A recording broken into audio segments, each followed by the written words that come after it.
3 winters ago, my partner and I rented a small cabin up in the mountains for a long weekend. It was the dead of January, and the whole area was blanketed in fresh snow. We thought it would be a peaceful getaway. Just us, the quiet woods, and a crackling fireplace. The cabin was part of a private property with only a handful of other cabins nearby. But since it was the off-season, the rental company told us we'd likely have the place to ourselves. We arrived late in the afternoon, just as the sun was dipping below the horizon. The cabin was picturesque, rustic wood exterior, a stone fireplace inside, and large windows that overlooked the forest. The nearest cabin was about a 5-minute walk down the trail, but it was shuttered up and dark. It felt like we were completely alone, which was exactly what we wanted. The first night was uneventful. We cooked dinner, played some board games, and curled up on the couch to watch the snow fall. The silence was almost unnerving at first. No cars, no neighbors, just a faint rustle of wind through the trees. But as the evening wore on, the quiet started to feel calming, even comforting. That changed on the second night. It was around 10 p.m., and we were sitting by the fire when we heard a noise outside. At first, it was faint, a soft, crunching sound, like something walking through the snow. My partner, Jake, shrugged it off. "Probably a deer," he said, but I wasn't so sure. The sound was slow and deliberate, not the quick, light steps I'd expect from an animal. It sounded heavier. I stood up and walked to the window, pulling the curtain aside just enough to peek out. The porch light cast a dim glow over the front yard, but beyond that, everything was pitch black. I couldn't see anything, but the sound was still there, circling the cabin. I whispered to Jake, "Do you hear that?" He nodded, his face tense now. "Yeah." We turned off the lights, plunging the cabin into darkness, and stood by the window watching. The crunching sound stopped for a moment, and I held my breath. Then, out of the corner of my eye, I saw movement near the edge of the yard. A figure stepped into the faint light, a man. He was wearing a dark coat and a beanie, and he was holding something in his hand. I couldn't make out what it was, but the way he moved set my nerves on edge. He wasn't walking aimlessly. He was circling the cabin, pausing every so often to look toward the windows. "Who the hell is that?" Jake whispered, his voice barely audible. "I don't know," I said. "Maybe he's lost?" We debated calling out to him, but decided against it. Something about his behavior didn't sit right with me. If he was lost or in trouble, why hadn't he knocked on the door or called out for help? Instead, he was just lingering. After a few minutes, the man walked out of the yard and disappeared into the trees. We locked all the doors and windows and decided to stay up for a while, just in case he came back. Around midnight, we heard it again, the crunching of footsteps. This time, it was louder, closer. I grabbed a flashlight and turned it on, pointing it toward the window. Jake whispered, "What are you doing?" "I want him to know we see him," I said, my voice shaking. When I shone the flashlight through the glass, the beam caught movement near the back of the cabin. The man was standing by the woodpile, facing away from us. He turned his head slightly, just enough to let us know he knew we were watching. Then he took a step toward the cabin. Jake grabbed my arm. "Turn it off," he hissed. I did, plunging the room back into darkness. We stood there, frozen, listening as the footsteps moved closer. They stopped just outside the back door. My heart was racing, every muscle in my body tense as I waited for him to knock, or worse, try to open the door. But nothing happened. After a long moment, the footsteps started again, retreating into the woods. We didn't sleep at all that night. The next morning, we found footprints in the snow. They circled the cabin several times, leading to the woodpile, the porch, and the back door. But there was something else. Near the edge of the yard, where the man had disappeared into the trees, we found a makeshift camp. Just a small patch of cleared snow and some trash. A half-eaten granola bar, an empty bottle, and a torn plastic bag. Whoever he was, he'd been staying there, watching us. We reported it to the rental company, but they didn't seem particularly concerned. "Probably just a drifter," the manager said. "It happens sometimes." That didn't make me feel any better. We packed up that afternoon and left, cutting our trip short. To this day, I can't stop thinking about what could have happened if we'd opened the door, or if he'd decided to come inside. There's a fine line between isolation and vulnerability, and that weekend, I learned just how thin that line can be. This happened during one of the worst snowstorms I've ever experienced. I live in a rural area where heavy snow is just part of life, but when it gets bad, the roads become dangerous fast. That night, I had to drive an hour out to check on my dad. He'd recently had surgery, and I didn't want him trying to shovel his driveway or handle anything strenuous in the middle of a storm. The weather was awful, but I told myself it was no big deal. I'd driven through snow plenty of times. The first 20 minutes of the drive were uneventful. Just me and an endless stretch of road flanked by thick forest. It was snowing so hard that my headlights barely lit the way, and the wipers struggled to keep the windshield clear. The roads were empty. No cars, no plows, nothing. The isolation made me uneasy, but I figured most people had the good sense to stay home. About halfway there, I saw headlights in the distance. At first, I was relieved. I assumed it was a snowplow clearing the way. As I got closer, I noticed the vehicle wasn't moving. It was parked in the middle of the road, its lights blindingly bright against the snowfall. I slowed to a crawl, trying to figure out what was going on. When I got closer, I realized it wasn't a plow at all. It was an old, beat-up pickup truck with a homemade snow blade attached to the front. The truck was positioned at an odd angle, its back end sticking out into the opposite lane. The driver's side door was open, but I couldn't see anyone inside. I stopped my car a few yards away, unsure of what to do. The truck didn't look stuck. It was just abandoned. Snow was already piling up around its tires, and the engine wasn't running. The longer I sat there, the more nervous I became. Why would someone leave their truck in the middle of a snowstorm, especially on a road like this? I was about to back up and turn around when I noticed movement in the trees on the side of the road. At first, I thought it might be an animal, a deer, or maybe a coyote. But then I saw him. A man emerged from the woods, his face partially obscured by a scarf, holding something long and heavy in his hands. At first, I thought it was a shovel, but as he got closer, I realized it was a crowbar. My stomach dropped. He wasn't coming toward the truck. He was heading straight for me. I panicked and threw my car into reverse, but my tires spun uselessly on the icy road. The man broke into a jog, closing the distance faster than I expected. I could see his face now, rough, weathered, and full of intent. My heart was pounding as I tried to regain control of the car. Finally, the tires caught, and I started backing up. As I reversed, I noticed something strange. The man stopped running and turned his head, as if listening for something. Then, out of the corner of my eye, I saw movement in the truck's bed.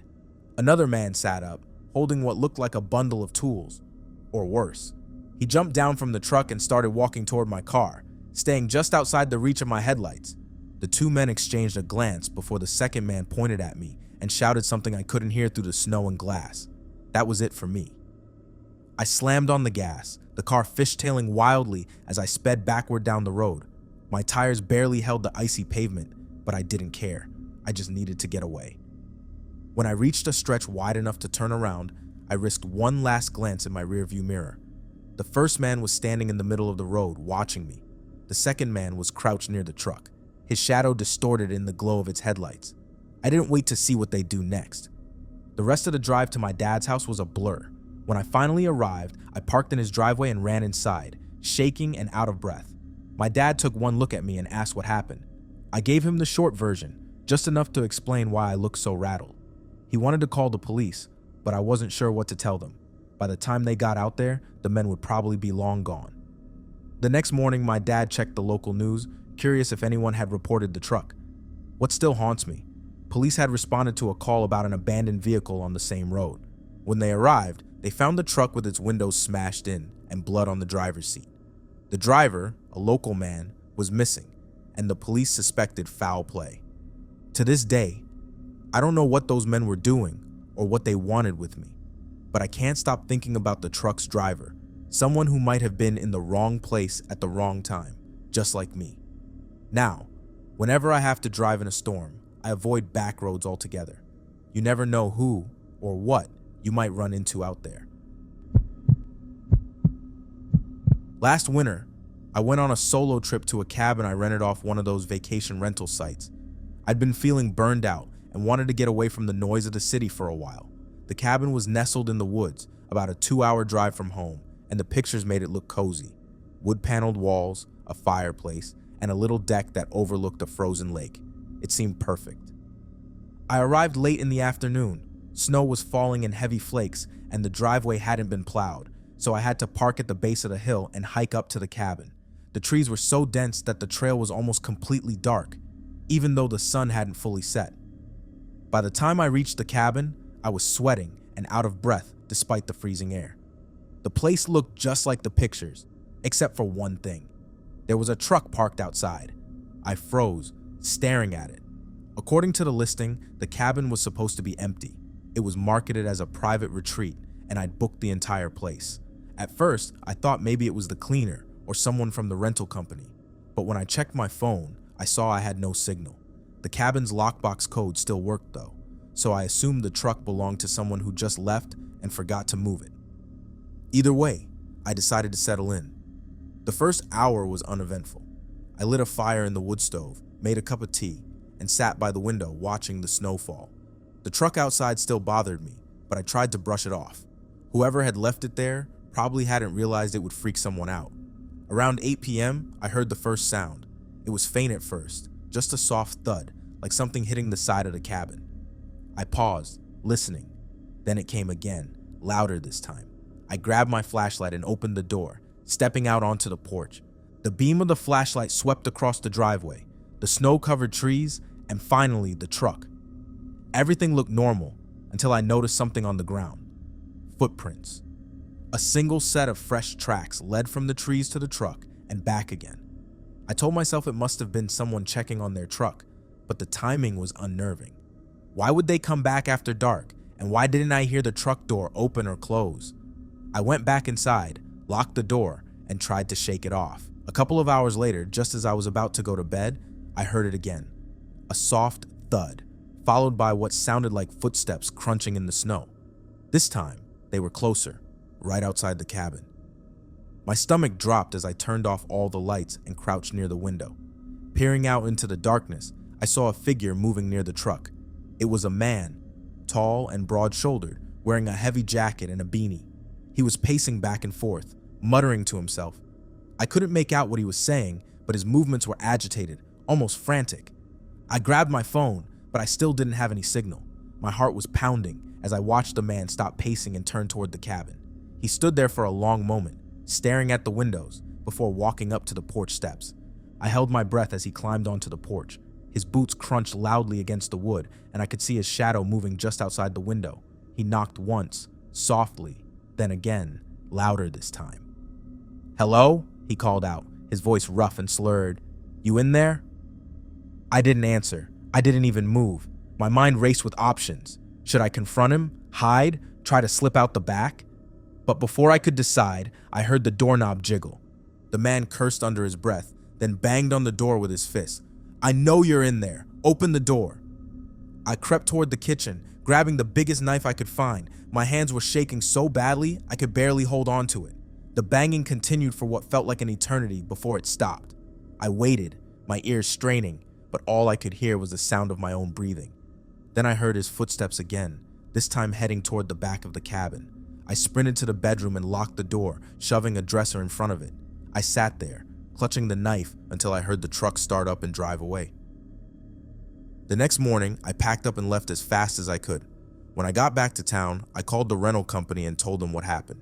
They apologized profusely and said they'd look into it, but I never got a straight answer about who the man was or why he'd been there. The only thing they told me was that the truck wasn't supposed to be there. To this day, I can't go into the woods without feeling like someone's watching. That weekend taught me that isolation doesn't always mean safety, and that even the most peaceful places can hide dangers you'd never expect.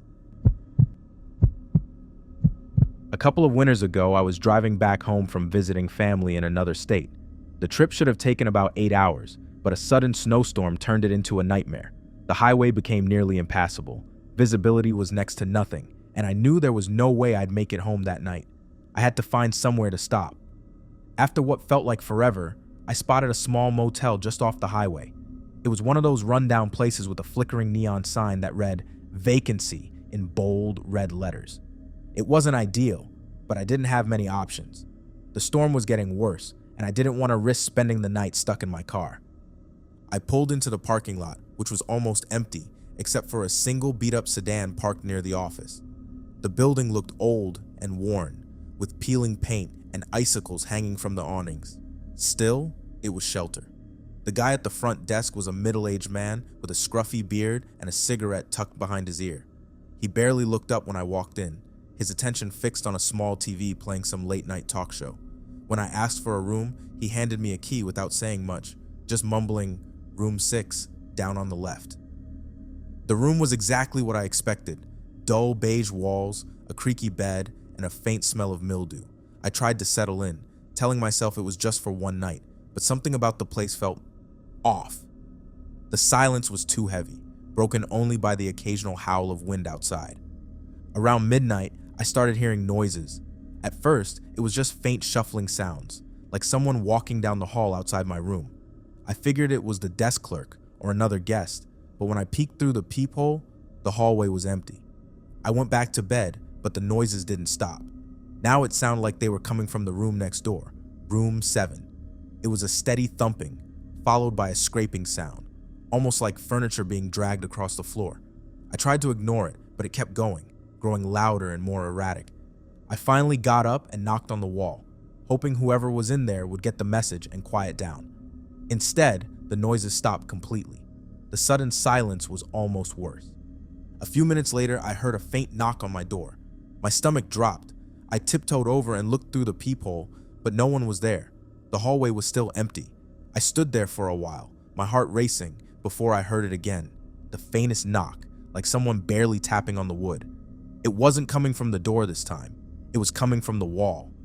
I backed away, my mind racing. Could it be an animal? A plumbing issue? Something more sinister? I decided I wasn't staying to find out. I grabbed my bag and started packing when I heard a sudden crash from the room next door. I froze, listening as the sound of muffled voices reached me. It wasn't clear what they were saying, but it sounded like an argument. A man's voice, angry and low, and a woman's voice, pleading. I couldn't make out the words, but the tone was enough to make my skin crawl. Against my better judgment, I opened my door just a crack and looked out. The hallway was still empty, but the sounds from room 7 were louder now. A loud thud made me jump, and then everything went quiet again. I was about to retreat back into my room when I heard footsteps. Slow, deliberate footsteps coming down the hall. I quickly shut the door and locked it, backing away as the steps grew louder. They stopped right outside my door. "Hello?" a deep voice called out. "Everything okay in there?" I didn't respond. Something about the voice didn't feel right. It was too calm, too calculated. I crept back to the peephole and looked out. It was the desk clerk, but he wasn't alone. A man I didn't recognize was standing behind him, holding a large duffel bag. "Just doing a check on the rooms," the clerk said, his voice dripping with false cheer. "Let us know if you need anything." They stood there for a moment before moving on, their footsteps fading down the hall. I waited until I was sure they were gone before grabbing my stuff and slipping out of the room. I didn't care about the snowstorm. I just needed to leave. As I walked past the front desk on my way out, something caught my eye. The key rack behind the counter was full, except for 2 missing keys. Room 6, my room, and room 7. My stomach turned as I realized what that meant.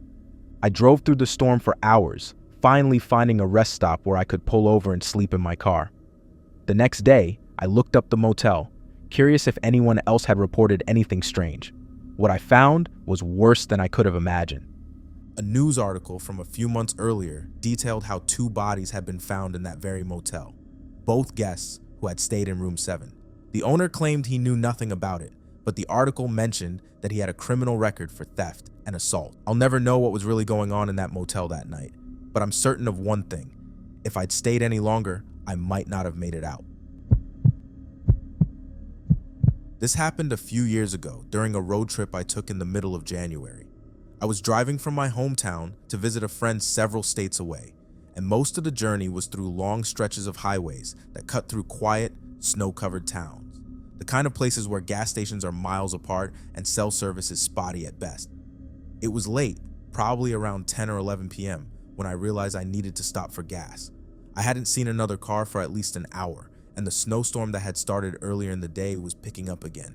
The roads were slick and visibility was terrible, but I finally spotted a dimly lit gas station sign glowing in the distance. The place looked ancient, like it hadn't been updated since the 80s. The pumps were old school, the kind without card readers, so I had to go inside to pay.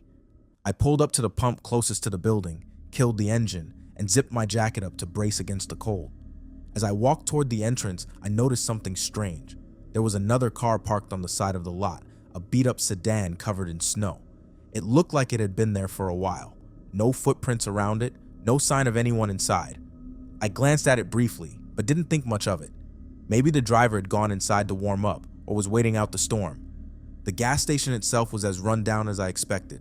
The fluorescent lights inside flickered, casting an eerie glow over the aisles of dusty snacks and outdated soda cans. There was no one at the counter, but I could hear the faint hum of a radio playing somewhere in the back. "Hello?" I called out, my voice echoing in the empty store. No response. I stood there for a moment, debating whether to just pump the gas and leave, but I didn't want to risk getting yelled at, or worse, by whoever ran the place. I called out again, louder this time. "Anyone here?"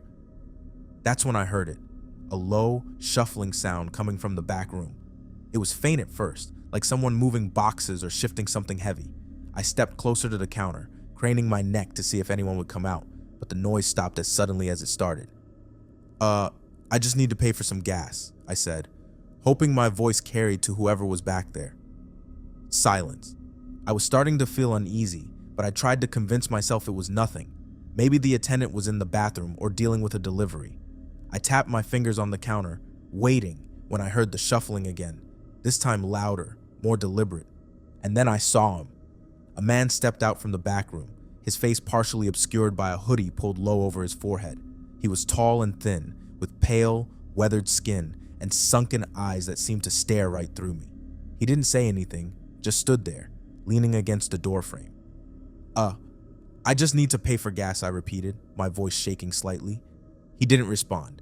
Instead, he tilted his head slightly, as if sizing me up. The silence was unbearable. Finally, he nodded once and walked behind the counter. "Which pump?" he asked, his voice low and gravelly. Pump 2, I said quickly, pulling out a $20 bill. He took the money without a word, his bony fingers brushing against mine for a split second.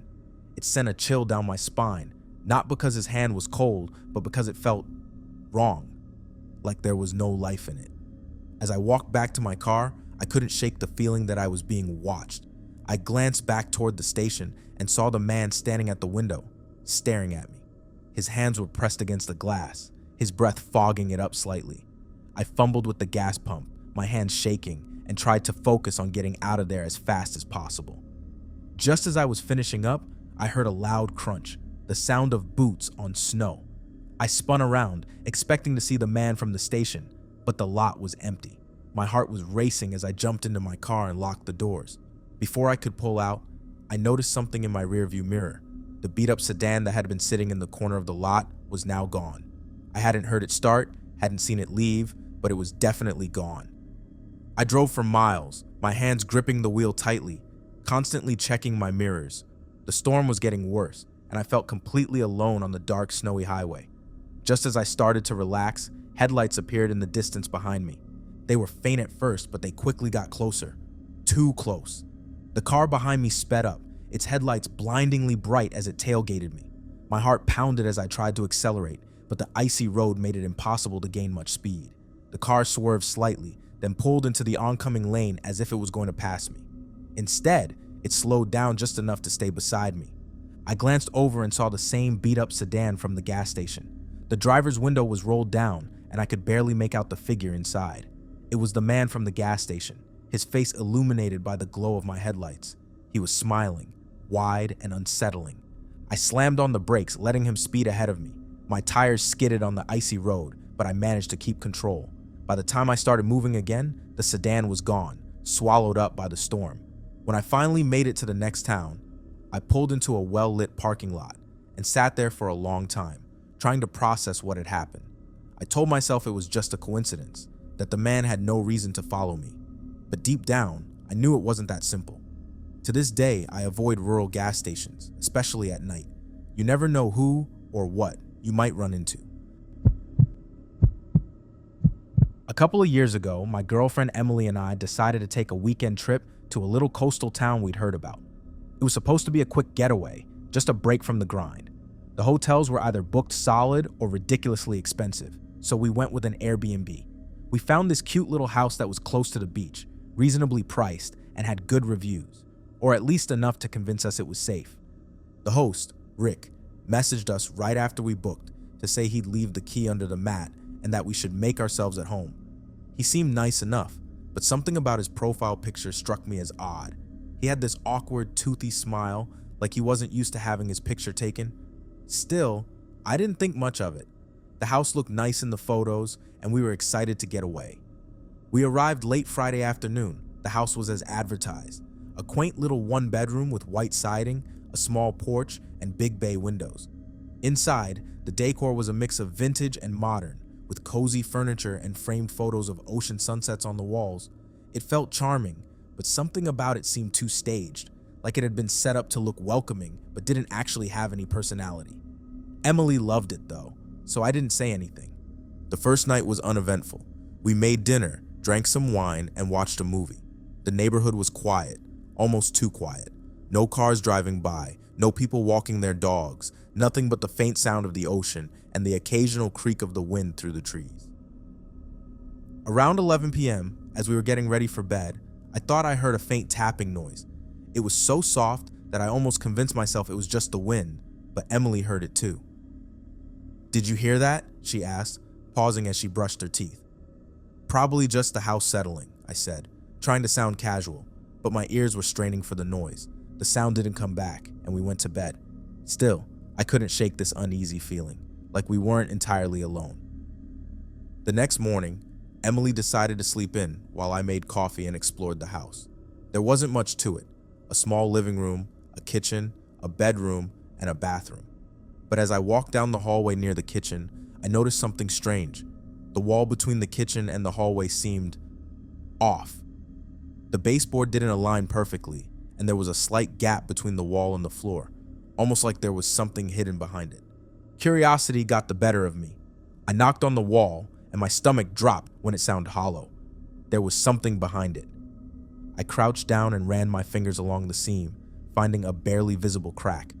With a little pressure, the panel popped open, revealing a narrow, dark staircase leading down into what looked like a basement. The listing didn't mention a basement. I stood there for a moment, staring into the darkness. The air coming up from the stairs was damp and musty, with a faint metallic tang that made my skin crawl. Part of me wanted to grab Emily and leave right then, but another part of me, the part that hated loose ends, wanted to see what was down there. "What are you doing?" Emily's voice startled me. She was standing in the hallway, still in her pajamas, her hair messy from sleep. "I think I found something," I said, gesturing to the open panel. She walked over, peered down the staircase, and immediately shook her head. "Nope, absolutely not. We're not going down there." I couldn't blame her. Something about the hidden staircase felt wrong, like it was meant to stay hidden. I shut the panel, pushed the baseboard back into place, and tried to forget about it. That night, things got worse. We were lying in bed, the house completely silent, except for the occasional creak of the floorboards. I was just starting to drift off when I heard it. Faint shuffling, like footsteps, coming from the hallway. I sat up, my heart racing. Emily stirred beside me. "What is it?" she murmured. "I think someone's in the house," I whispered. We both froze, listening. The shuffling grew louder, moving closer to the bedroom. Then it stopped. The silence was deafening. Summoning all my courage, I grabbed the nearest thing I could use as a weapon, a heavy lamp from the nightstand, and crept toward the door. Emily followed close behind, clutching her phone with trembling hands. I slowly opened the door, my heart pounding in my ears. The hallway was empty, but when I looked down, my stomach turned. The panel to the hidden staircase was slightly ajar, and there were muddy footprints leading from it into the kitchen. "We need to leave," Emily whispered, her voice shaking. I nodded, but before we could move, we heard it. A loud crash from the kitchen. Something had fallen or been knocked over. We crept down the hallway, my grip on the lamp tightening with every step. When we reached the kitchen, it was empty, but the back door was wide open, swinging slightly in the breeze. Whoever had been there was gone. The next morning, we packed up and left, cutting our trip short. But I couldn't stop thinking about that hidden staircase. Before we handed in the keys, I decided to take one last look. When I opened the panel, the staircase looked the same as before, dark and uninviting. But this time, I noticed something I hadn't seen before, a faint light coming from below. Against my better judgment, I grabbed my flashlight and descended the stairs, my footsteps echoing in the narrow space. The basement was small and damp, with concrete walls and a dirt floor. In one corner, there was a makeshift bed, an old mattress with a pile of blankets. Nearby, there was a stack of food wrappers and water bottles, along with a notebook filled with frantic, scrawled handwriting. The words didn't make much sense, but one phrase kept repeating, "They can't see me." In another corner, there was something even more unsettling, a pile of photographs. Most of them were old, black and white shots of random people, but a few were recent. My stomach dropped when I realized that 2 of the photos were of Emily and me, one of us unloading our car and another of us sitting in the living room. Someone had been watching us. I bolted back upstairs and slammed the panel shut. When I told Emily what I'd found, she turned pale. "We have to call the police," she said. We did, and the police arrived later that day. To our relief, they found the man still hiding in the basement. He was disheveled, his clothes filthy, and he didn't put up much of a fight. They took him into custody, and for a moment, I thought the nightmare was over. But things took an even darker turn. A few days later, we got a call from the police asking us to come down to the station. They had more questions, they said, and it was important. When we arrived, they told us something that sent chills down my spine. The man they had arrested wasn't just some vagrant who had stumbled into the Airbnb. He had been living there for months, possibly longer, and he wasn't acting alone. After digging into the property's history, they discovered that the Airbnb host, Rick, was complicit. Rick had known the man was living in the basement. In fact, he had been allowing it, maybe even encouraging it. According to the police, Rick had been running a twisted scheme for years, renting out the house to unsuspecting guests while his accomplice hid in the basement, stealing from them, watching them, and who knows what else. It turned out that Rick had a criminal record, though nothing as severe as this. He had managed to keep his past hidden by using fake profiles and burner phones to list the property.